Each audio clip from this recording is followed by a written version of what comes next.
вид спорта, который появился еще в Древнем Египте, а сейчас один из самых популярных секций среди детей и взрослых. Поняли, о чем я? Правильно, это плавание. Гора новостей в Центре спортивной подготовки имени Риммы Баталовой. Здесь проходят республиканские соревнования по плаванию «Веселый дельфин». Собрались лучшие пловцы из разных городов и районов Башкортостана. Интересно спросить про соревнования у пловцов. Как здесь нужно плыть?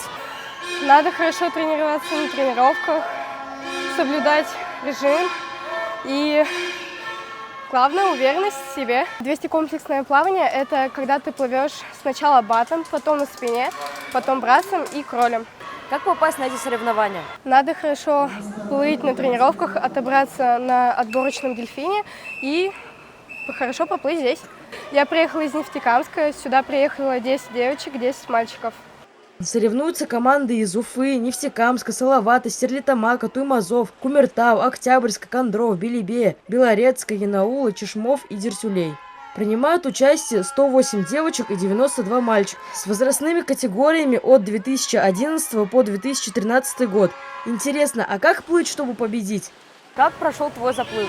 Я поплыла хорошо за 3:08, но хотелось бы поплыть лучше за 3:03.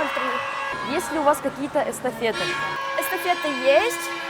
Мы отплыли одну эстафету вчера и сегодня поплывем. Расскажи про эстафету. Эстафеты – это командный заплыв, где девочки плывут по очереди. Мы вчера плыли с девочками эстафету 4 по 50 кролем и заняли 3-е место. Перед соревнованиями спортсмены упорно готовятся, чтобы победить, а мы будем болеть за наших чемпионов.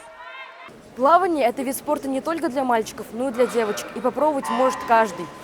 Даже годовалый ребенок, бабушки и дедушки. Тимур Шакирханов, Рамазан Мухин.